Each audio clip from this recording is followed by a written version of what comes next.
Sir आप Saturday को जब हम वो कर रहे थे तो आप बोल रहे थे कि कुछ बाकी है बताना। हाँ वही कर रहे हैं ना अभी, हाँ सर। वही चीज करेंगे आज, ठीक है। सो ग्राफ का यहाँ से हम रिवीजन कर लेते हैं, if you can see this one, ठीक।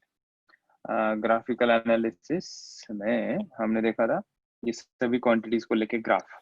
सो पोजीशन टाइम ग्राफ हमने देखा, वेलोसिटी टाइम ग्राफ हमने देखा, ये देखना बाकी है हमारा एक्सेलरेशन टाइम ग्राफ, ठीक है। ये पोजीशन डिस्प्लेसमेंट के हमने बहुत ग्राफ निकाले, 6-7 ग्राफ इसके बने, वेलोसिटी के 2 ग्राफ बने, इसके भी 2 ग्राफ बने। तो सबसे ज्यादा ग्राफ कहाँ बने थे? पोजीशन टाइम मतलब डिस्प्लेसमेंट टाइम में, ठीक है।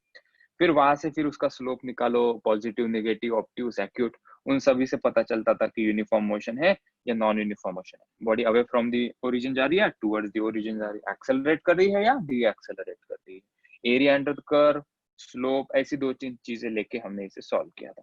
सो will directly jump to this acceleration time graph. तो कॉन्सेंट्रेट हियर,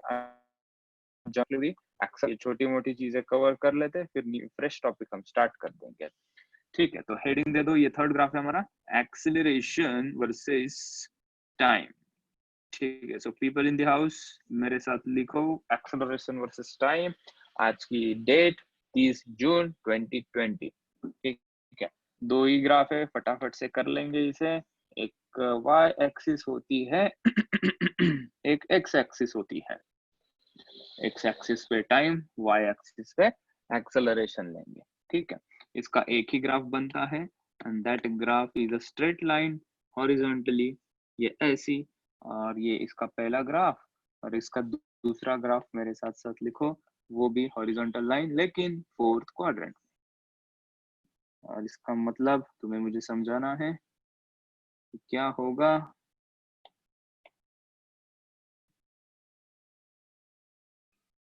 ये यहाँ पे इसका एक्सेलरेशन मान लो ये A1 tin tin tin tin tin, T1 tin tin tin tin tin, T2, और ये यहाँ पे माइनस A1 ले लिया ना, A2 ले लेते इसे, चलो, tin tin tin tin, T1, और ये टाइम T2। ऑब्वियसली ग्राफ ये भी है टाइम वर्सेस एक्सीलरेशन का, ठीक है। तो पहला ग्राफ हॉरिजॉन्टल है, इतने ही ग्राफ बनेंगे, ऊपर वाला एक, नीचे वाला, 2 ग्राफ बन जाएंगे। ऊपर वाला ग्राफ क्या इंडिकेट करेगा? ये एक्सेलरेशन कैसा है? कांस्टेंट। कांस्टेंट। कांस्टेंट एक्सेलरेशन का अच्छा वाला नाम क्या है? यूनिफॉर्म एक्सेलरेशन, ठीक है। और ये क्या होगा? यूनिफॉर्म। ये भी कांस्टेंट है लेकिन घट रहा है, नेगेटिव है, फोर्थ क्वाड्रेंट, तो इसको क्या कहेंगे हम? रिटार्डेशन, कांस्टेंट रिटार्डेशन या यूनिफॉर्म रिटार्डेशन, ठीक है। तो पहले ग्राफ होगा, दिस इज कांस्टेंट एक्सेलरेशन वाला ग्राफ, और यही 2 ग्राफ बनेंगे, इसके अलावा कोई पढ़ने की जरूरत नहीं। Constant acceleration graph, this is constant retardation, मतलब गाड़ी ब्रेक लगा रही है, कांस्टेंट यूनिफॉर्म रेट्स। इसको ब्रैकेट में लिख लो, क्योंकि तुम कांस्टेंट और यूनिफॉर्म ये 2 वर्ड में कंफ्यूज हो रहे हैं। कांस्टेंट का मतलब ही यूनिफॉर्म होता है। So this is uniform acceleration, इसका दूसरा नाम भाई साहब का यूनिफॉर्म रिटार्डेशन। इसके ऊपर से मैं क्वेश्चन बना सकता हूँ, क्वेश्चन सेपरेटली बना लेते हैं इसमें से।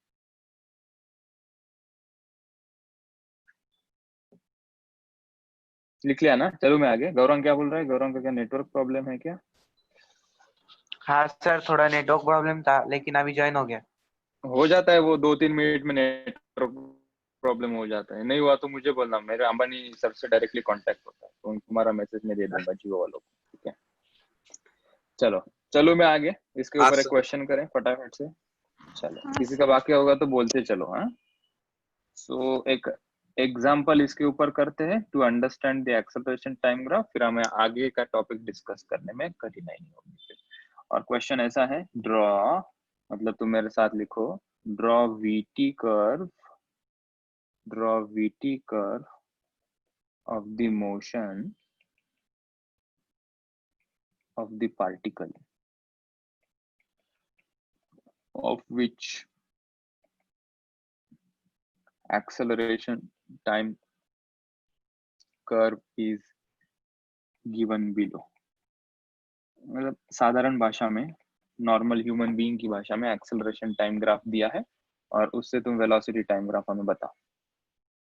और इस तरीके से कुछ एक्सेलरेशन टाइम ग्राफ है। This is time t, this is acceleration a।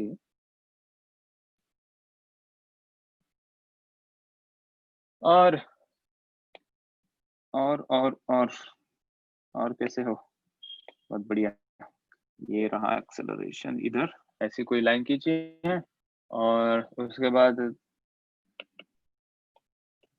थोड़ा सा टाइम प्लीज लेके लाइन यहाँ से स्टार्ट होगी, ठीक है। दिस इज A1 उन्होंने बोला है, और ये जो है this is A2। Colour change करो ना सर, T1 T2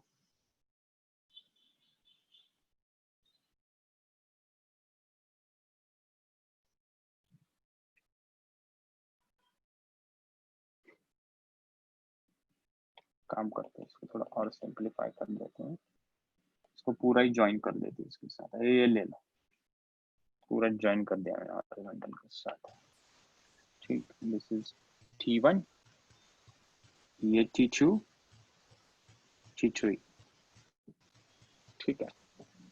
क्या मुसीबत है सर ये? हमें सॉल्यूशन में क्या फाइंड आउट करना है? Velocity time graph. देखो मैं 50% क्वेश्चन का आंसर मैं करके देता हूँ, 50% तू मुझे बताना। और ये रहा मेरा 50%। अभी तुम इसको 50% कंप्लीट कर दो।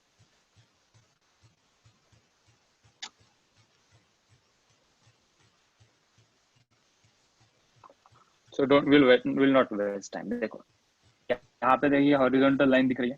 हॉरिजॉन्टल लाइन मतलब क्या है? हाँ सर, वो एक्सेलरेशन टाइम कर्व है। हॉरिजॉन्टल लाइन मतलब इसका स्लोप 0 है, ठीक है सर। एक्सेल कांस्टेंट है, कैसा ही है ये देखो, ये टाइम T1, ये टाइम T2, ये टाइम T3, ये टाइम T4 ले लो, सभी इसमें एक्सेलरेशन उतना ही है। तो एक्सेलरेशन कांस्टेंट, एक्सेलरेशन कांस्टेंट मतलब वेलोसिटी कांस्टेंट। ऐसा थोड़ी ना होता है, यूनिफॉर्म बढ़ रही है वेलोसिटी, क्योंकि ये ऊपर है, ये एक्सेलरेशन वाला है, और ये क्या है? रिटार्डेशन, ठीक है। तो यहाँ से पता चलता है कि अगर एक्सेलरेशन कांस्टेंट है तो वेलोसिटी यूनिफॉर्मली इंक्रीजिंग है। यूनिफॉर्मली इंक्रीजिंग मतलब स्ट्रेट लाइन, यहाँ से यहाँ तक स्ट्रेट लाइन आ गई, ठीक है। तो ये आ गया हमारा, तो ये इसको नाम दे दो T1, ठीक है। मतलब देखो टाइम इतना था, एक्सेलरेशन कांस्टेंट है हर जगह पे, एक्सेलरेट कर रही है बॉडी, यूनिफॉर्मली एक्सेलरेट कर, यूनिफॉर्मली एक्सेलरेट क्यों कर रही सर? क्योंकि एक्सेलरेशन कांस्टेंट, एक्सेलरेशन कांस्टेंट का मतलब ही होता है वेलोसिटी यूनिफॉर्मली इंक्रीजिंग। ऐसा कभी होगा क्या? ये बोलना ही इलॉजिकल होगा कि कौन सा इलॉजिकल बोलना होगा? सुनो, एक्सेलरेशन कांस्टेंट और वेलोसिटी भी कांस्टेंट, ऐसा पॉसिबल है क्या? मतलब तुम स्पीड बढ़ाते ही जा रहे हो, एक्सेलरेट कर रहे हो, स्पीड उतनी है, ऐसा पॉसिबल ही नहीं है। सो एक्सेलरेशन कांस्टेंट मतलब वेलोसिटी इंक्रीजिंग, तुम समझ सकते हो। अच्छा, अब ये T1 टू T2 क्या है? T1 टू T2 एक्सेलरेशन कितना है यहाँ पे? T1 से लेकर T2 तक, very good, zero. Zero acceleration मतलब वेलोसिटी यूनिफॉर्म, यूनिफॉर्म ही कांस्टेंट कहेंगे, एग्जैक्टली, ठीक है, कांस्टेंट। यूनिफॉर्म मतलब वो क्या है? इंक्रीजिंग होगी। सो ऐसा हॉरिजॉन्टल लाइन खींच दे हम यहाँ पे, कहाँ तक? T2 तक। थोड़ी छोटी कर दे दो, काफी बड़ी हो गई है ये, ऐसा है। ए लोकेश भाई, थोड़े जल्दी आने का ना रे, पिक्चर की अगर स्टार्टिंग मिस हो गई तो फिर क्लाइमेक्स नहीं समझ में आता। तो T2 तक आ गए हैं, उसके बाद क्या हो रहा है भाई? T2 से लेकर T3 तक यूनिफॉर्मली रिटार्डेशन। अभी घटना चाहिए तो इसको जोड़ दो, इसको जोड़ दिया हमने, ठीक है। ये इसके आगे का पिक्चर पता नहीं ना हमें कि आगे जाके फिर क्या हो रहा है, तो हम यहाँ पे इसको रोक देंगे, ठीक है। आगे जाके वो रुक रहा होगा ऐसे जीरो करके, तो इसको हम यहाँ पे ऐसे कट कर देते हैं ओरिजिन पे, ठीक है। यहाँ तक इसको छोड़ देंगे ऐसा, क्योंकि आगे पता नहीं हमें। And this is time T3, ठीक है। वेलोसिटी टाइम ग्राफ में हमें जो इंफॉर्मेशन मिली है उसको थोड़ा फिलअप कर देते हैं, फटाफट से लिख लो। वेलोसिटी इंक्रीजिंग, ये है velocity constant, velocity decreasing, ठीक है। और एक थोड़ी सी छोटी छोटी लाइन यहाँ से खींच के लाओ और यहाँ बता दो इसका मतलब ये है, और ये वाली लाइन यहाँ पे है ना, इसका मतलब ये है। क्योंकि कैसा होता है ना, क्लासरूम में जो चल रहा था वो मैं एक्सप्लेन करता हूँ तब कॉन्फिडेंस से समझ में आता है, लेकिन जब हम अकेले बैठ के पढ़ाई करते हैं तब ये छोटी छोटी बातें इरप्ट होती है। इसलिए जितना डिटेल नोट्स में लिखोगे उतना हेडेक बचेगा जब तुम सेल्फ स्टडी करोगे। ठीक, क्या मुझे इससे और एक क्वेश्चन जनरेट करना आएगा, और वो होगा डिस्प्लेसमेंट टाइम ग्राफ। तो वो भी क्वेश्चन फटाफट से करेंगे हमारे खिलाड़ी। From above velocity time graph plot, ऐसा भी कह सकते हैं ना, वेलोसिटी टाइम ग्राफ की भी जरूरत नहीं। यही क्वेश्चन को मैं लेता हूं। If I take this question, वापस से ड्रॉ करने की जरूरत नहीं। From above acceleration time graph, from above acceleration time graph draw displacement time graph. ठीक है, वेलोसिटी टाइम ग्राफ भी देख सकते हो, उससे भी प्लॉट होता है, लेकिन हम सीधे सीधे एक्सेलरेशन टाइम ग्राफ से ड्रॉ कर सकते हैं displacement time graph. Alright, graph तो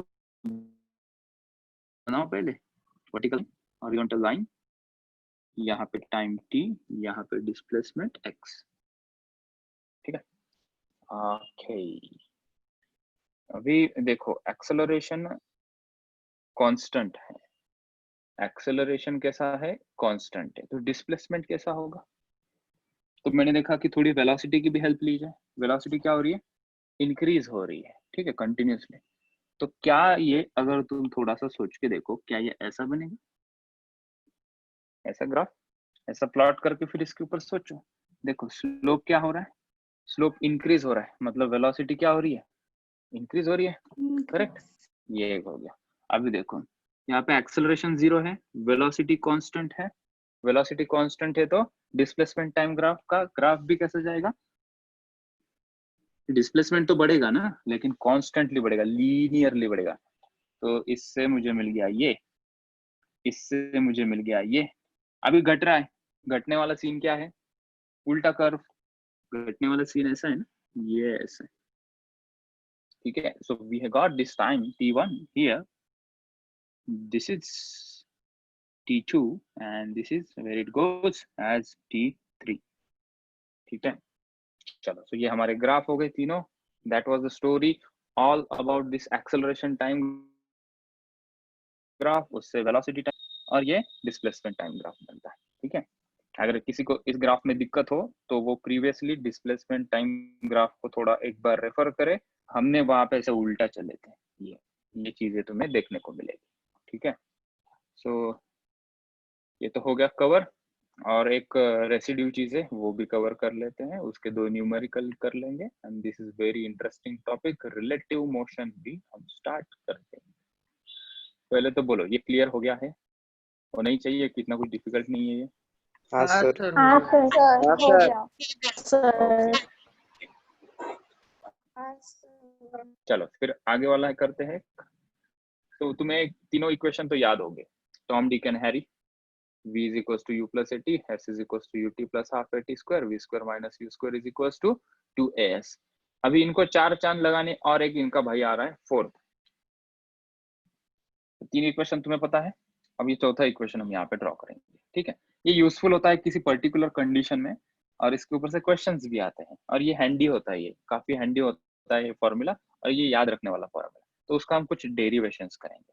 ठीक है, उसका हेडिंग देंगे, मेरे साथ लिखो, हेडिंग होगा displacement of particle, displacement of particle, displacement of particle in nth second of its motion.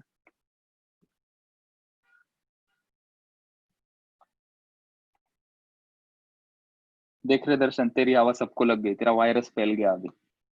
मुझे इसका भी मैसेज आया, क्या है, दर्शन का, तेरा ही कॉपी किया लगता है उसने। Because of some network issue I can't attend the lecture. ऐसा नहीं होता है, लेक्चर में ही नेटवर्क चला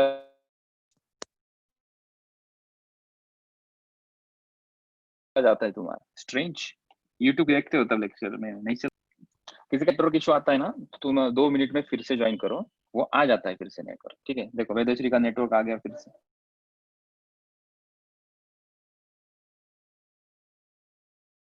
राइट, चलो सो n सेकंड की बात कर लेते हैं। कोई चीज बताने जा रहा हूँ, ठीक है तो वही चीज अलग ढंग से देखेंगे उसको। पार्टिकल है, पार्टिकल चल रहा है, पहले देखो लिखना रोक दो।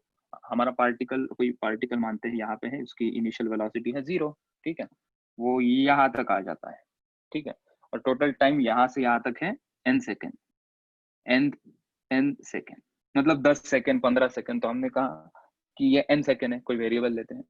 उसके पहले लेट्स से कि फॉर एग्जांपल अगर मैं कहूँ दिस इज 10 सेकेंड, ये अगर 10 सेकेंड, तो 10 सेकेंड का पहला सेकेंड क्या होगा, 9th सेकेंड होगा ना, 9th सेकेंड, 9th।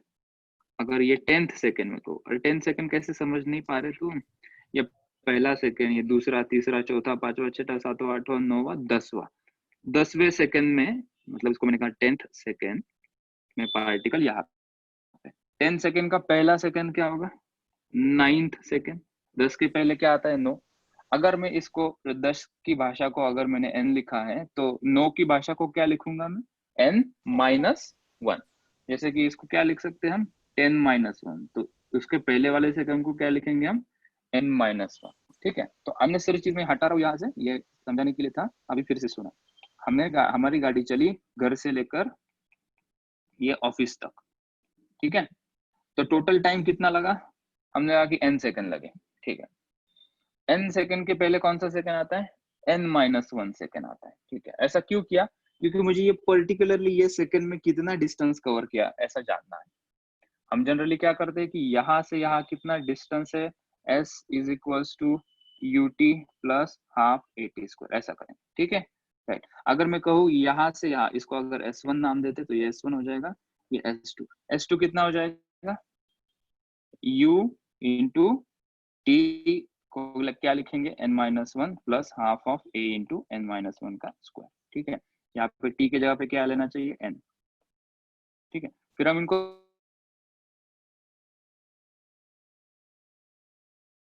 सब्ट्रैक्ट करेंगे, s1 minus s2, s1 minus s2 करोगे तो तुम्हें क्या मिलेगी, हमें ये करना है इसके अंदर, ठीक है। तो व्हाट वी आर इंटरेस्टेड, कि मुझे अगर कोई पूछता है कि भैया मुझे बताओ कि कोई बड़ी फलाना ढमकाना स्पीड से चल रही है, उसका एक्सेलरेशन है 5 मीटर पर सेकंड स्क्वायर। मैंने पूछा कि 5th सेकंड से लेकर 6th सेकंड में उसने कितना डिस्टेंस कवर किया, मतलब उसने स्पेसिफिकली वो पर्टिकुलर रीजन पूछ लिया मुझे कि गाड़ी जब यहाँ से यहाँ जाएगी तो कितना डिस्टेंस उसने कवर किया। ये वाले प्रॉब्लम सॉल्व करने के लिए हमने एक फॉर्मूला डिराइव कर लेते हैं, उसका है, फॉर्मूला का नाम displacement of particle in nth second of motion. मेरे साथ लिखते चलेंगे। तो पहले हम क्या कर लेते हैं, sn सेकेंड निकालते हैं, डिस्प्लेसमेंट इन nth सेकेंड। सबसे पहले हम निकालेंगे, पूरा सबको समझ में आएगा, कोई गड़बड़ नहीं होगी। पहला हम निकालेंगे displacement of particle in n second, मतलब सीधी सीधी बात, यहाँ से यहाँ बात कर रहे हो, यहाँ से यहाँ, इसको SN कहेंगे, ठीक है। SN इज इक्वल्स टू क्या होगा, SN, n सेकेंड के लिए टाइम कितना लग रहा है, हाँ, u, t को क्या पुट करोगे यहाँ पे, n, t कितना पुट किया हमने, n सेकेंड है, सो un प्लस हाफ। कंसिडर कर रहे कि ये यूनिफॉर्म एक्सेलरेशन a से चल रहा है, और हमें यही दिया जाता है यूनिफॉर्म एक्सेलरेशन। नॉन यूनिफॉर्म की बात करेंगे तो इंटीग्रेशन वगैरह करना पड़ता है, तब ये डिस्प्लेसमेंट के वगैरह v is equals to u plus at ऐसे इक्वेशन नहीं लगते। तो हमेशा इस क्वेश्चन में एक्सेलरेशन यूनिफॉर्म या कांस्टेंट ही होगा। सो हाफ a t क्या होगा यहाँ पे, n का स्क्वायर हो जाएगा, करेक्ट। अच्छा, अभी दूसरी बात निकाल लेते हैं यहाँ से भाई देखो, displacement displacement of particle in n minus 1 second. n minus 1 second मतलब पीला कलर लगता है उसके लिए, मतलब ये यहाँ से यहाँ तक का डिस्टेंस, उसको क्या नाम दिया हमने, एस एन माइनस वन। ठीक है, वो कितना होगा, मतलब यहाँ पे टी को क्या पुट करेंगे, n minus one. So s n minus one will be equal to you, t के क्या पुट करना है, n minus one plus half, acceleration तो कांस्टेंट है, उतना यूनिफॉर्म है, a into n minus one का स्क्वायर। ठीक है, अच्छा, बट हमारा इंटरेस्ट क्या है भाई, हमारा इंटरेस्ट है कौन से कलर में है, हमारा इंटरेस्ट है ग्रीन कलर में। So we are interested to calculate this, ये वाला डिस्टेंस मुझे चाहिए, मतलब पर्टिकुलरली ऐसा समझो कि ये 10 सेकेंड है और ये 9 सेकेंड है, तो मैं 9 से 10 सेकेंड में कितना डिस्टेंस कवर किया उसका फॉर्मूला जानना चाहता हूँ। इसके लिए तो पूरी मगजमारी चल रही है हमारी। ठीक है, ठीक है मयूर बेटा, लक्ष्य दे, मैसेज वगैरह ना करो। सो ये वाला डिस्टेंस कैसे आएगा, तो ये एस एन में से एस एन माइनस वन घटा देंगे, मतलब ये पूरा में से ये भाई पीपल इन द हाउस ये हटा देंगे, तो हमें इतना मिलेगा कि नहीं मिलेगा, बोलो। ग्रीन कलर लेके हमने फिर लिया displacement of particle in nth second, इसको ऐसा करो लास्ट सेकेंड लिख लो, नहीं तो तुम n और nth में कंफ्यूज हो जाओगे। लास्ट सेकेंड मतलब डेल्टा एस उसको नाम दिया जाए और उसको लिखा जाए एस एन में से एस एन माइनस वन घटा दो, और ये जो मास्टरपीस फॉर्मूला बनेगा उसे हमें याद रखना है। तो एस एन यहाँ से उठा लेते हैं, एस एन का कलर है पिंक और वो है U N plus half A N square minus देके इसका है yellow yellow dirty fellow U N minus one plus half A N minus one का होल स्क्वायर। ठीक है, ओके तुम इसे सॉल्व कर लेना, मैं थोड़ा सा शॉर्टकट ले लेता हूँ, that is for your homework. ये पूरा सॉल्व करके जो मैं यहाँ पे लिख रहा हूँ वो आंसर आना चाहिए तुम्हारा। सो वो डेल्टा एस आता है u plus half A minus A N, और इसी को थोड़ा सिंप्लीफाई करके हम लिखते हैं तो ये हो जाएगा u plus A by two two N minus one. तो ये फॉर्मूला हमें इंपॉर्टेंट है, this is important formula, this is important formula. ठीक है, ये remaining step are homework, remaining step is for homework. ठीक है, कितने लोग कर पाते देखते हैं मुझसे। ठीक है, कुछ नहीं, इसका स्क्वायर करो, a माइनस बी का होल स्क्वायर, ये मल्टीप्लाई करो, ध्यान रखना यहाँ पे माइनस है तो प्लस वाली चीज माइनस हो जाती है ब्रैकेट ओपन करने के बाद, और ये मिला जुला के फॉर्मूला लास्ट में। ठीक, अरे वाह मस्त कलरफुल दिख रहा है हमारा पेज। हाँ सर। ऐसा लग रहा है सर आप तो ये छोड़ के ना ड्राइंग सिखा दो, तो आपका कलर कॉम्बिनेशन अच्छा दिख रहा है। चलो लिख लिया होगा तो मैं आगे बढ़ूं। हाँ हाँ सर। सर। हाँ सर, हो गया। हो गया है, ओके चलो, तो ये फॉर्मूला मिला, तो हम एक बार फिर से वो रिकॉल कर लेते हैं। काइनेमेटिक्स इक्वेशन, पहला है v is equal to U plus A T, दूसरा है s is equal to you T plus half A T square. अभी मतलब ये 2 करोड़ बार हम लिख चुके ये फॉर्मूले, 2as, और ये फ्रेश अभी गर्मा गर्म मिला हमें, delta s is equal to U plus a by two N minus one. ठीक है, ये हमने अभी गर्मा गर्म डिराइव कर रही है, इसका एक गर्मा गर्म क्वेश्चन लिखो, इसका एक क्वेश्चन दिया होता है ये, एग्जाम्पल लिखो, इजी लिखो, क्वेश्चन लिखो, जो लिखना है लिखो, भावनाओं को समझो बस। द इनिशियल, अभी हैंडराइटिंग सबको समझ में तो आ रही है ना? हाँ सर। हाँ sir. Of a body moving along, straight का स्पेलिंग में भूल गया, जो करेक्ट होगा वो कर लेना, straight line is 7 meter per second, full stop. It has uniform acceleration of 4 meter per second square. The distance, full stop देके, the distance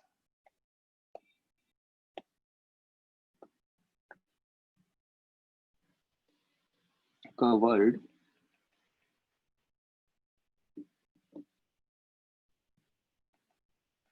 by the body in the 5th second. Second का भी spelling गलत लिखा है मैंने, of its motion is, और options ढेर सारे, 4 ऑप्शंस, 25 मीटर, 35 मीटर और ये 50 metre, 85 metre.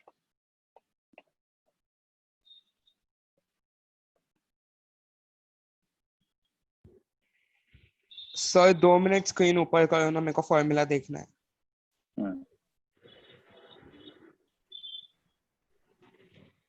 Thank you sir. You are most welcome Ayush. Sir Lokesh incomplete नाम नहीं लगा, लोकेशन चाहिए था ना आगे, लोकेशन मतलब address.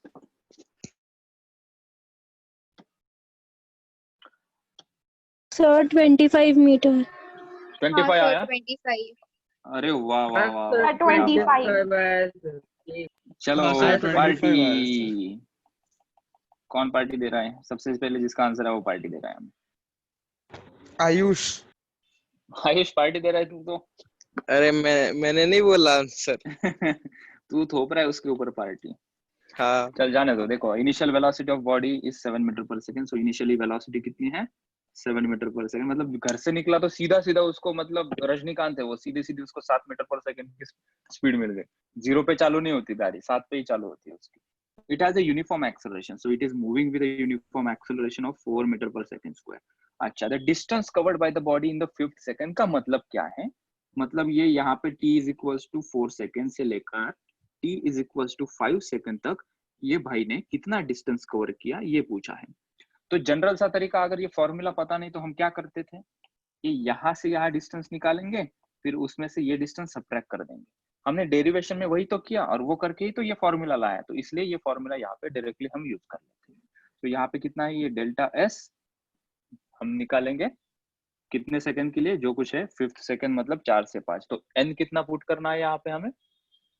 n we have to put at 5 second. 5 second. ठीक है, तो फॉर्मूला लिख लो, u plus a by 2 into 2n minus 1। ठीक है, तो यहाँ पे delta s is equals to u कितना है हमारा? u 7 plus acceleration is 4 by 2 into 5 minus 1, और ये डेल्टा s में सीधा सीधा लिख देता हूँ answer 25 metre is the correct answer. ठीक है, तो मैं धीरे धीरे कैलकुलेशन तुम्हारे तरफ छोड़ के दूंगा। हाँ, जहाँ पे तुम्हें लगा कि नहीं सर ये प्लीज एक्सप्लेन करो, ये ना इंसाफी हो रही है हमारे साथ, तो मैं एक्सप्लेन कर दूंगा। ठीक है, और एक क्वेश्चन करो। आंसर आलो, आंसर सॉल्व करता है। यस माइक बंद करो भांडा। Question number 2 example. यस बोल लोकेश भाई, जल्दी।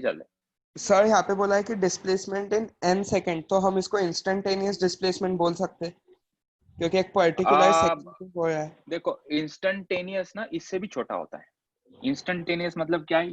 ये 4 सेकंड पे। और समझ लेना डिस्टेंस कभी इंस्टेंटेनियस नहीं होता है। डिस्टेंस के लिए 2 पॉइंट लगते हो बड़े बड़े। और एक तो चीज, 3 चीज में क्लियर कर दूं, ये इंस्टेंटेनियस वगैरह डिस्टेंस के लिए सोचना ही नहीं।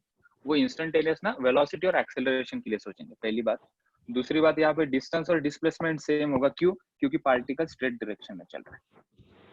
ठीक है, तो पार्टिकल अगर टर्न लेके यहाँ पे फिर से आता तो ये ट्विस्ट वाला क्वेश्चन है जो मैं डीपी पे में डालने वाला हूँ। ठीक है, जो लगने से लगे कि धड़ाक से ये हम इक्वेशन लगा देंगे, लेकिन वो गलत आंसर दे देगा। वो क्वेश्चन मैंने डीपीपी में डाला है। ठीक है, इसके अलावा कुछ पूछना है लोकेश एंड एवरीबॉडी? समझ गया। चलो मैं क्वेश्चन नंबर 2 पे चल। तो example number 2, if a body, ये भी ऐसा ही ठुल्लू सा क्वेश्चन है। If a body starts from rest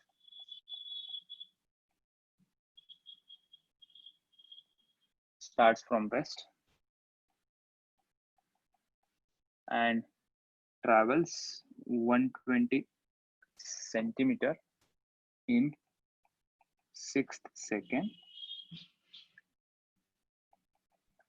then what is the acceleration?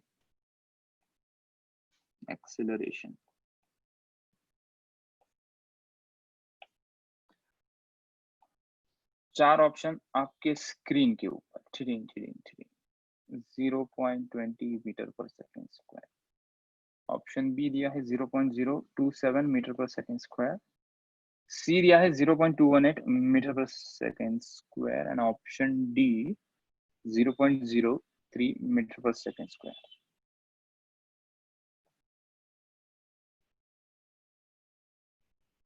चलिए सॉल्व कीजिए, बताइए आंसर क्या है। और ये क्वेश्चन समाप्ति की घोषणा देता है हमारे 1D मोशन का।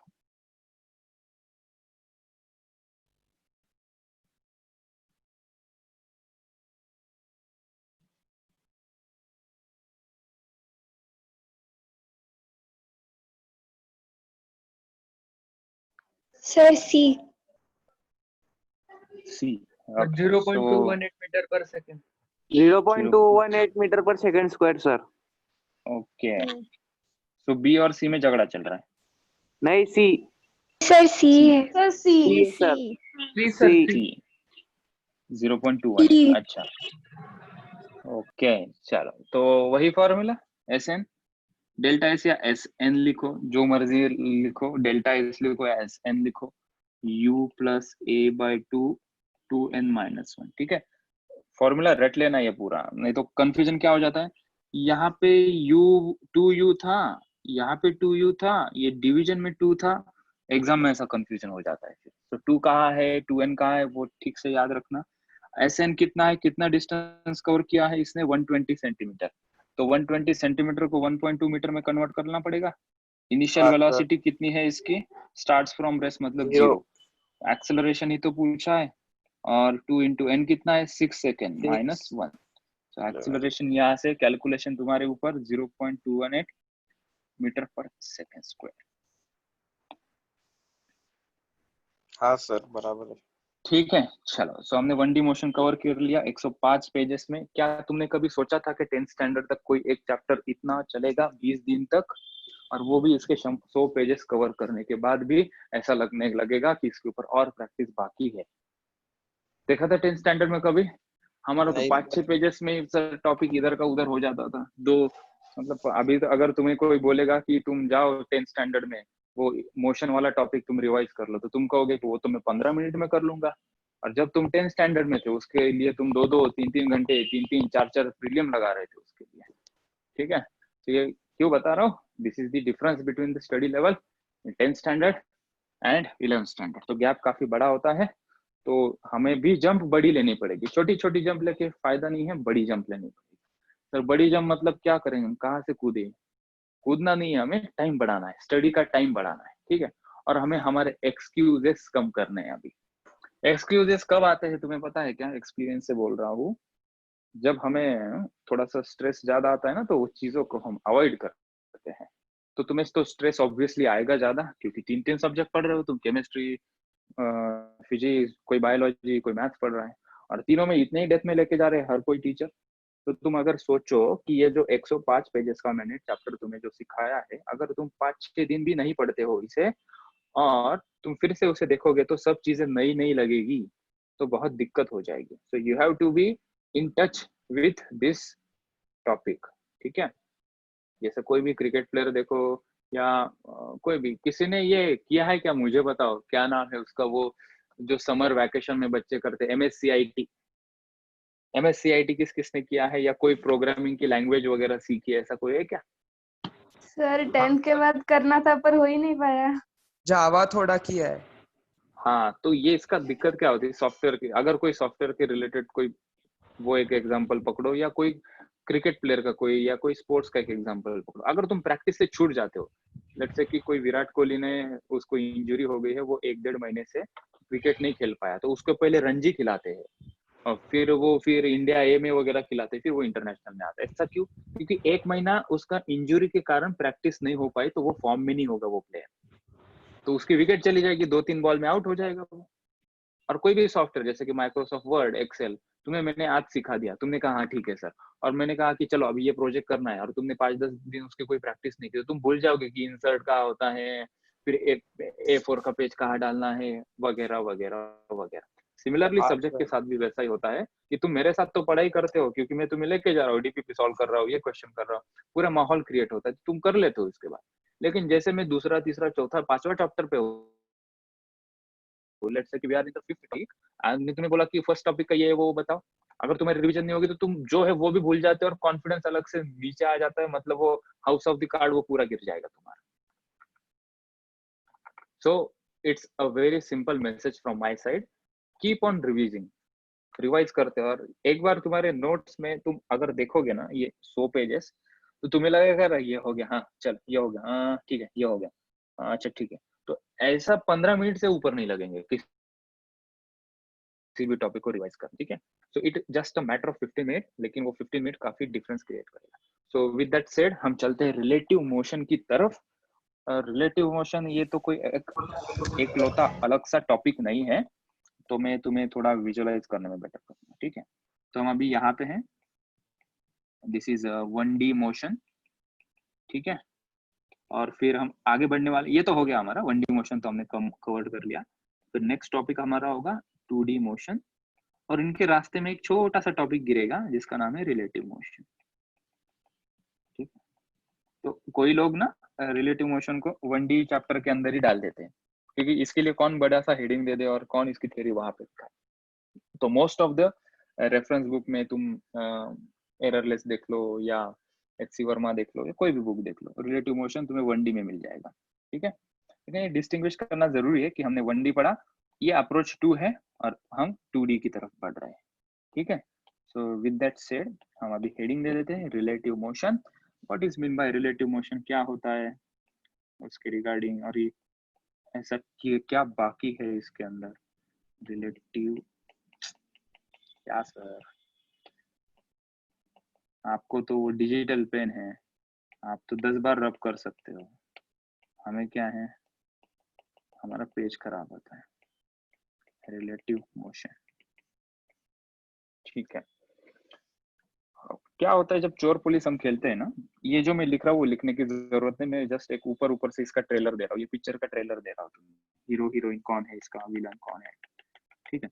तो क्या होता है कि एक चोर चल रहा है आगे चोरी करके 2 मीटर पर सेकंड की वेलोसिटी से, और ये जो पुलिस भाई साहब हैं, पुलिस भाई साहब की वेलोसिटी है पुलिस चोर, सो पुलिस की वेलोसिटी है 1 मीटर पर सेकंड और पुलिस का एक्सेलरेशन है 2 मीटर पर सेकंड स्क्वायर। तो हमें पूछते हैं कि एट व्हाट टाइम, ये लिखने का नहीं है किसी को, ये डिटेल में बाद में कवर होगा, at what time police caught चोर, ये एक पूछ लेंगे। फिर पूछ लेंगे कि भैया कितने डिस्टेंस में उसने पकड़ा, at what distance, at what distance, ठीक है। तो तुम कहोगे फिर क्या सर इसमें क्या नया है, इसमें क्या नया है, देखो यहाँ पे 2 ऑब्जेक्ट साइमल्टेनियसली मूव हो रहे हैं, तो v is equals to u plus at अगर इसके लिए सुटेबल इक्वेशन है, तो इसके लिए भी और एक इक्वेशन लेना पड़ेगा, मतलब 2 इक्वेशन लेंगे, सॉल्व करेंगे, तो सॉल्व होगा अनडाउटली, वो सॉल्व होगा, लेकिन 5 मिनट लग जाएंगे, 4-5 मिनट लग जाएंगे। अगर रिलेटिव मोशन कॉन्सेप्ट से इस सेम प्रॉब्लम को हम करेंगे तो हार्डली 30 सेकंड में ये प्रॉब्लम सॉल्व हो जाएगा। और कॉम्पिटिटिव एग्जाम में यही मैटर करता है कि कम से कम समय में तुम क्वेश्चन को कैसे टैकल कर पाओगे। अगर 10 घंटे अगर तुम्हें दोगे तो सब आउट ऑफ मार्क लग जाएंगे। So it is matter of time also, और ये इजी अंडरस्टैंड करने के लिए भी मतलब इजी होता है अंडरस्टैंडिंग के लिए। तो यहाँ पे क्या दिक्कत है, वो तीनों चारों फॉर्मूले जो हमारे पास है वो तो लगा ही सकते हैं हम यहाँ पे, लेकिन उससे भी आसान तरीके से हम इसे कर सकते हैं, जिसका नाम हमने दिया रिलेटिव मोशन। और इसका एक दूसरा एग्जांपल जहाँ पे ये यूज होता है, ठीक है, कोई गाड़ी यहाँ पे चल रही है झुक झुक, कोई गाड़ी यहाँ से चल रही है झुक झुक, ये गाड़ी यहाँ चल रही है, ये गाड़ी यहाँ चल रही है, इसकी है 20 मीटर पर सेकंड की स्पीड और इसकी है 50 मीटर पर सेकंड की स्पीड, ठीक है। और ये इनका कोलिजन होगा, तो बोलेंगे कितने समय बाद ये बॉडी का कोलिजन होगा, कितने डिस्टेंस पे कोलिजन होगा, इनके बीच में कुछ डिस्टेंस दिया होगा, लेट्स से 60 मीटर अपार्ट है और ये दोनों गाड़ी यहाँ पे कोलाइड करती है। तुम कहोगे तो ये सर ये तो एग्जाम में आपने पूछा था ऐसा क्वेश्चन, तब वो वहां पे दोनों की वेलोसिटी सेम थी 20 metre per second 20 metre per second, इसलिए वो आसानी से सॉल्व हो गया। यहाँ पे इसकी वेलोसिटी अलग है, इसकी वेलोसिटी अलग है और इनके बीच में डिस्टेंस है 60 मीटर। कैसे सॉल्व करोगे? तो ये जो 3 इक्वेशन है, 3 इक्वेशन से थोड़ा दिमाग खराब हो जाएगा, दिमाग का दही हो जाएगा, फिर आंसर निकलेगा। रिलेटिव मोशन से आसानी से आंसर निकलता है, ठीक है। और एक इसका एक एग्जांपल, इसका एग्जांपल और क्या हो सकता है, एक गाड़ी है, एक रजनीकांत की गाड़ी है जो घर से ही नॉर्मल वेलोसिटी से चलती है 7 मीटर पर सेकंड, ठीक है। और एक आम गाड़ी है, आम मतलब वो गाड़ी नहीं, नॉर्मल सी गाड़ी है जिसकी इनिशियल वेलोसिटी 0 है, एक्सेलरेशन इसका है 2 मीटर पर सेकंड। दोनों चले तो हमें पूछा जाएगा कि कितने समय बाद ये दोनों, मतलब ऐसा पूछते हैं कि कितने समय बाद कि ये जो गाड़ी है रजनीकांत की गाड़ी को ओवरटेक कर जाएगी। इसका मतलब है कि एक पर्टिकुलर टाइम में दोनों गाड़ी साथ में आएंगी और उसके बाद एक गाड़ी आगे जाएगी। तुम पूछो कि सर इसकी तो इनिशियल वेलोसिटी 0 है, ये हमेशा आगे रहेगा। अरे नहीं भाई, ये एक्सेलरेट कर रहा है ना, वेलोसिटी बढ़ती जाएगी इसकी। तो एक पर्टिकुलर टाइम आएगा, दोनों की वेलोसिटी सेम हो जाएगी और उसके बाद अपनी रजनीकांत की गाड़ी पीछे आएगी और ये नॉर्मल सा आम आदमी उसकी गाड़ी आगे चली जाएगी। This kind of problem we have to deal with the relative velocity, ठीक है। और ये 2D मोशन में भी हमें आएगा, जहाँ पे हम रिवर के प्रॉब्लम वगैरह करेंगे, जहाँ पे ऐसे बारिश गिर रही होगी, ऐसे बारिश गिर रही होगी, ये भाई साहब गाड़ी पे बैठे हैं, ऐसे जा रहे हैं इधर। तो तुमने कभी ऑब्जर्व किया होगा कि तुम जितनी तेज गाड़ी चलाओगे तो तुम्हें लगता है कि बारिश ऐसे आ रही है, तुम्हारी आंखों में गिर रही है बारिश। तो यहाँ पे रिलेटिव मोशन लगाएंगे, वो हम देखेंगे 2D में। So relative motion is a bridge between 1D and 2D। 1D में भी लगाएंगे रिलेटिव मोशन, 2D में भी लगाएंगे, मतलब वो दोनों टीम से कॉमन प्लेयर है, बैटिंग भी करेगा बॉलिंग भी करेगा, ठीक है। सो विद दैट सेड, सबको आवाज तो सुनाई दे रही है ना? नहीं तो मेरी मेहनत तो खामखा चली जाएगी। हाँ सर। आ रही है सर, आ रही है। सर हाँ ठीक है, चलो। तो अभी रिलेटिव मोशन हम यहाँ से स्टार्ट कर दें। ये सभी प्रॉब्लम हम डिस्कस करने वाले, तो अभी लिखने की इसकी जरूरत नहीं है। अभी इसको हम रीड करते हैं, इसके लिए हमें एक कॉन्सेप्ट लगेगा, फ्रेम ऑफ रेफरेंस। तो हेडिंग यहाँ पे देंगे हम इसको, फ्रेम ऑफ रेफरेंस। ज्यादा कुछ थ्योरी लिखने का नहीं है इसके अंदर, समझने की बातें ज्यादा है, लिखने की बातें बहुत कम है, ठीक है। तो यहाँ पे हम एक हेडिंग दे देते हैं, फ्रेम ऑफ रेफरेंस। और फ्रेम ऑफ रेफरेंस समझ के हम आज का लेक्चर क्लोज कर देंगे। With in tomorrow, with in fresh lecture, हम विद फ्रेश ब्रेन इसको फुल फ्लेज कवर कर लेंगे। फ्रेम ऑफ रेफरेंस, ठीक है, ये काफी इंपॉर्टेंट है। ये पूरा हमें न्यूटन लॉज ऑफ मोशन तक लगेगा, what is mean by frame of reference. वहां पे हम डिफाइन करते हैं, थोड़ा सा ऊपर ऊपर से बोल रहा हूँ मैं। इनर्शियल फ्रेम होता है एक, और एक होता है नॉन इनर्शियल फ्रेम। तो ये दोनों वर्ड मैं यहाँ पे यूज नहीं करूंगा, लेकिन इन दोनों के रिलेटेड ही मैं इन्फॉर्मेशन दे रहा हूँ, ठीक है। जब हम न्यूटन लॉज ऑफ मोशन पढ़ेंगे तो मैं कहूंगा कि देखो मैंने जब पढ़ाया था वो, देखो वो वाला, हाँ उसका नाम अभी बोलो इनर्शियल फ्रेम ऑफ रेफरेंस, और दूसरे का नॉन इनर्शियल, ठीक है। सर आप कुछ भी नहीं समझ में आ रहा, समझ में आएगा। देखो ये ट्रेन चल रही है यहाँ पे, जुगलू गाड़ी, जुगलू गाड़ी थोड़ी बड़ी होनी चाहिए ऐसी। जुगलू गाड़ी के पहले ना एक नॉर्मल सा एग्जाम्पल 1।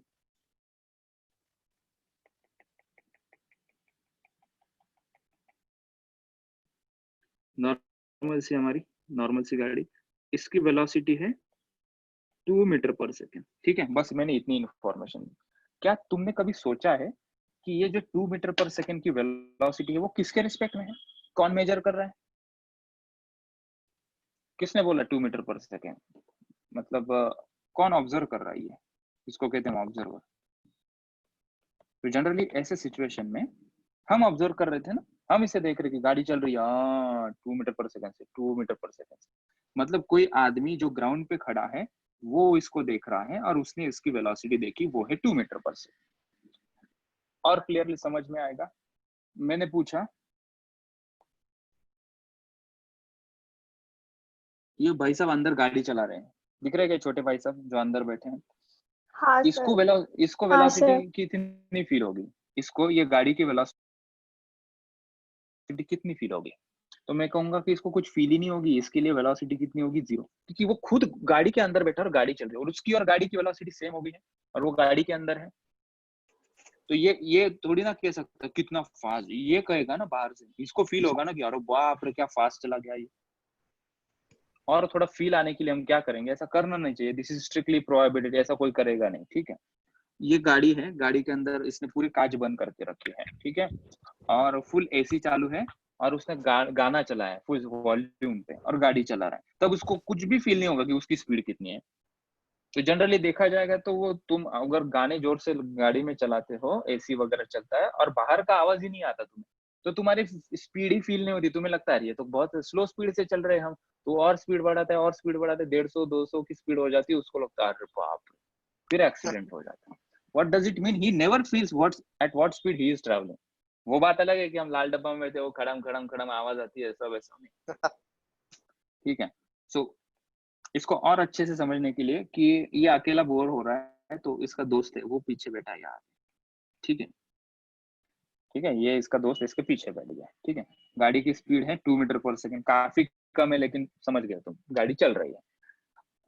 और ये मुझे बताओ, ये जो पीछे वाला आदमी है उसको नाम दे देंगे ए और इसको नाम दे देंगे बी। मुझे बताओ बी की स्पीड ए के रिस्पेक्ट में कितनी होगी? 0 मानते हो 0? क्योंकि ए और बी तो साथ साथ बैठे हैं, ऐसा तो नहीं होगा ना कि उसकी सीट उड़ के आगे चली जाएगी, गाड़ी के बाहर चला जाएगा और आगे चला जाएगा सीट से उठ के। हाँ सर। तो गाड़ी तो चल रही है लेकिन गाड़ी के अंदर जो दो पैसेंजर, दो फ्रेंड है, एक दूसरे को देख के वो आमने सामने ही खड़े हैं। So with respect to A, B constant मतलब रेस्ट पे है, और with respect to B, A भी रेस्ट पे है। समझ रही इतनी बात? ओके। अभी मुझे बताओ इसके रिस्पेक्ट में, ये जो बाहर हमारा बच्चा खड़ा है देख रहा है इनको, ठीक है, इसके रिस्पेक्ट में ए और बी रेस्ट में होंगे या उसको स्पीड फील होगी उसकी? स्पीड फील होगी। स्पीड फील होगी सर। और कितनी होगी? 2 2 मीटर पर सेकेंड। मतलब इसके रिस्पेक्ट में गाड़ी की स्पीड, ए की स्पीड और बी की स्पीड, सबकी स्पीड कितनी है? 2 मीटर पर सेकेंड, ठीक है। तो ये क्या,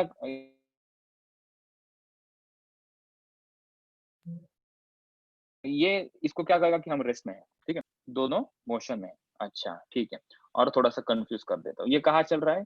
ये अर्थ पे चल रहा है, ठीक है, ये अर्थ पे चल रहा है, ठीक है। हम यहाँ पे अभी आ गए मून पे। अभी कोई बंदा मून पे बैठा है, ठीक है, वो देख रहा है, तो इसके रिस्पेक्ट में ये रेस्ट में होगा क्या? ये भाई साहब रेस्ट में होगी क्या? जो हमने जो नहीं सर। मतलब क्योंकि अर्थ घूम रही है, तो ये कहेगा कि मैं तो रेस्ट में हूँ भाई, ये सब घूम रहे हैं, सर मून भी पागल तो बना रही है, मैं रेस्ट में हूँ। फिर एक दूसरे हम मार्स में चले गए। मार्स का क्या स्पेलिंग है रे? MAR, वो व्हाटएवर बराबर है सर, MARS। ठीक है। हाँ, ये कहेगा अभी ये आदमी, अरे तू येड़ा मत बना रहा है, मैं रेस्ट में हूँ, तू घूम रहा है, ये घूम रहा है, ये गाड़ी घूम रही है, सब घूम रहे हैं, ठीक है। तो कोई तीसरे ग्रह पे है, वो कहेगा कि नहीं, तू घूम रहा है, तू घूम रहा है, ये भी घूम रहा है, ये सब घूम रहे हैं। सर कौन सूरज पे सच है भाई? तो कोई नहीं घूमेगा। तो सूरज, अब दूसरे गैलेक्सी में जाऊँ तो मैं, दूसरे गैलेक्सी वाले कहेंगे तुम्हारा सूरज घूम रहा है, एंड्रोमेडा गैलेक्सी। तो तीसरे गैलेक्सी वाला कहेंगे, मतलब everything is relative in this universe, ठीक है। तो हाँ सर। अगर ऐसा चलता जाएगा तो पूरा जो फिजिक्स हम पढ़ रहे हैं वो फेल जाएगा, वो गलत हो जाएगा, ठीक है। तो हमने कहा कि इसका इलाज क्या है, कि हम इतना दूर नहीं जाते हैं, इतना हाँ दूर सर। नहीं जाते हैं कि हम समझ चुके हैं अर्थ भी रोटेट होती है, कोई रेस्ट में नहीं, सब घूमने वाली चीज है इसके अंदर, लेकिन हमारा सर चकरा जाए उसके पहले हमने कहा कि हम इसके आगे नहीं जाएंगे, ये हमारा रेस्ट है। So whatever we have studied right now, ये जो वेलोसिटी है ये गाड़ी की, हमने देखा था कि ये कोई बाहर से आदमी उसे देख रहा है, ये आदमी उसे देख रहा है और इसने नापी हुई स्पीड है उसकी 2 मीटर पर, ठीक है। जो भी हमने इक्वेशंस लिए थे v is equal to u plus at, वहां पे ये जो हम v पुट करेंगे 2 metre per second, that was scene from this ground frame of reference, ठीक है। तो वर्ड देखो फ्रेम ऑफ रेफरेंस मतलब कोई तो भी एक रेफरेंस लेके ये सब चीजें देखनी पड़ेगी ना, नहीं तो वो मून मार्स सब ऐसे झगड़ा करते रहेंगे, कोई रेस्ट में नहीं रहेगा। तो हमने कहा कि जो भी कोई प्रॉब्लम हमने अभी तक किए ग्राउंड से देखकर ही सॉल्व किए, उसको कहा कि हमने ग्राउंड फ्रेम ऑफ रेफरेंस से सॉल्व किया। तो इसके रिगार्डिंग हम एक स्टेप बाय स्टेप पॉइंट्स लिख लेते हैं।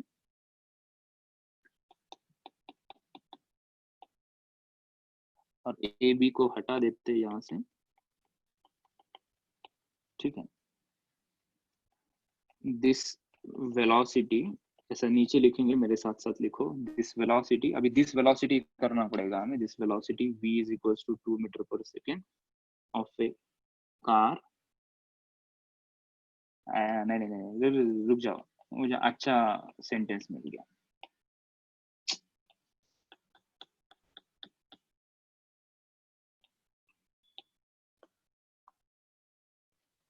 पहला velocity of a car seen by a person on a ground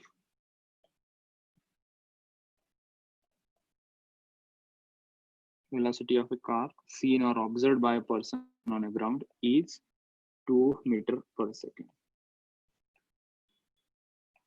Velocity of a car felt by a person inside a car is 0 meter per second, because he is inside a vehicle which is already moving. ठीक है, इसको कहते हैं, अलग colour दिखाएंगे यहाँ पे, 2-3 नए वर्ड्स सीखने को मिलेंगे यहाँ से। इसको कहते हैं stationary frame of reference, stationary या रेस्ट फ्रेम ऑफ रेफरेंस। ये कच्चा पक्का नाम है इसका। इसका स्टैंडर्ड नाम होता है इनर्शियल फ्रेम ऑफ रेफरेंस। इसका दूसरा नाम होता है इनर्शियल फ्रेम ऑफ रेफरेंस। मैं जानबूझकर ये अवॉइड कर रहा हूँ इनर्शियल फ्रेम, फिर तुम मुझे पूछो कि इनर्शिया क्या होता है, फिर वो डिस्कशन तीसरी जगह पे चला जाएगा। It's better to for this understanding will remember it is a rest frame of reference. और इसका दूसरा नाम भी लिख लेंगे, इनर्शियल फ्रेम ऑफ रेफरेंस, ठीक है। हाँ, तो velocity of car felt by person, so by this person which is inside a car, इसका जो वो खुद जो ऑब्जर्व कर रहा है उसको कहेंगे हम moving frame of reference, moving frame of reference, ठीक है। और इसको कहते हैं हम नॉन इनर्शियल, मत ही लिखो क्योंकि नॉन इनर्शियल को भी कांस्टेंट वेलोसिटी होगी तो वो नॉन इनर्शियल नहीं होता, leave it to that one, ठीक है। इसको थोड़ा और सिंप्लीफाइड करेंगे तो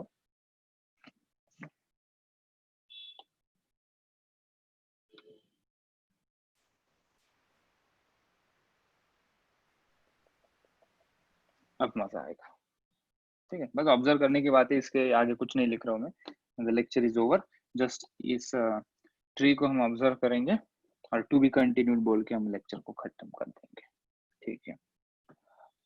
विथ रिस्पेक्ट टू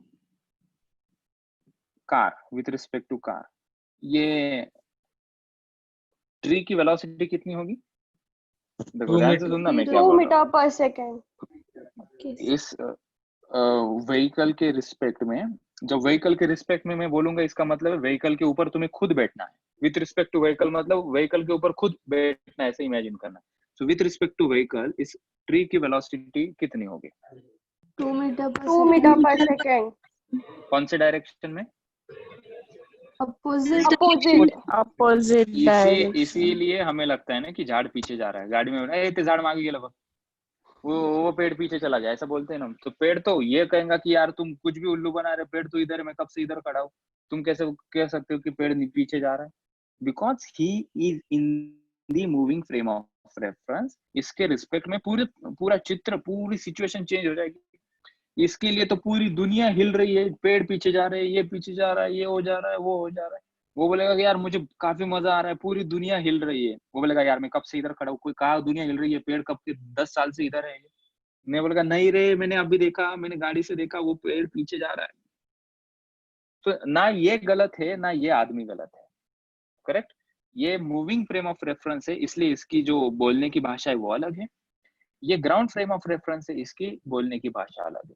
मून पे चले जाओ तो ये आदमी कुछ अलग बोलेगा इनके रिगार्डिंग, इधर चले जाओ ये तीनों के रिगार्डिंग कुछ अलग बोलेगा, ठीक है। So what we are going to study in tomorrow's lecture, we will be sitting inside a car and we will be observing other moving object. अभी तक हमने ये ग्राउंड पे बैठ के बहुत देख लिया, बहुत एंजॉय कर लिया हम। अभी हम पिक्चर के अंदर चले जाएंगे और गाड़ी के ऊपर बैठ के पूरी दुनिया देखने की कोशिश करेंगे। That is all about relative motion, ठीक है सर तो कल सीट बेल्ट वगैरह लेके आना, गाड़ी पे हमें बैठना है और चोर पुलिस खेलना है कल। सर यस, जो देखता है वो खुद को रेस्ट पे पकड़ेगा। हाँ उसको हम ऐसा बोलेंगे कि जो देखता है दैट इज ऑब्जर्वर, उसकी फ्रेम ऑफ रेफरेंस से हम देखेंगे, उसकी फ्रेम ऑफ रेफरेंस से देखेंगे, ठीक है। वो रेस्ट पे होगा नहीं होगा उसको और 2-3 चीजें उसके इर्द गिर्द समझना जरूरी, तब इसको मैं ठीक से एक सेंटेंस में तुम्हें बोल पाऊंगा, ठीक है। तो हमारी एक दो अंडरस्टैंडिंग इसके ऊपर बाकी है। हाँ, रेफरेंस पॉइंट भी बोल सकते हैं उसको। रेफरेंस पॉइंट कहो, फ्रेम ऑफ रेफरेंस कहो, लेकिन समझो अच्छे से उसे, ठीक है। शब्दों में मत खेलो, फील आने दो उसका। अगर किसी को इसका ये वर्ड ही नहीं याद आया तो कोई प्रॉब्लम नहीं है, लेकिन वो जो अगर उसका फील ले रहा है, उसको समझ रहा है, दैट्स इनफ।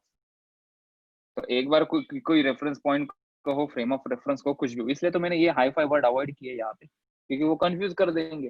फील आना जरूरी है, फिर तुम उसको हिंदी में एक्सप्रेस करो, इंग्लिश में एक्सप्रेस करो, हिब्रू में एक्सप्रेस करो, किस में एक्सप्रेस करो, कॉन्सेप्ट समझ लेंगे, फिर उसको फिर बाद में पॉलिश करते बैठेंगे कि उसको क्या कहना है, ठीक है। तो आई होप तुम्हें समझ में आ रहा होगा कि और कल हम क्या करने वाले, उसकी एक छोटी सी झलक मैंने दिखाने की कोशिश यहाँ पे की। हाँ sir. Okay, so thank you so much, आपने पेशेंसली मेरी बात सुनी। कल हम मिलते हैं सेम टाइम 12:30 को। निकले हम यहाँ से अभी। Bye sir. Bye Bye sir. sir. Bye sir. Bye sir. Bye bye. Bye, sir. Thank you, sir. Good day, sir. Good day, bye bye bye sir. Bye bye.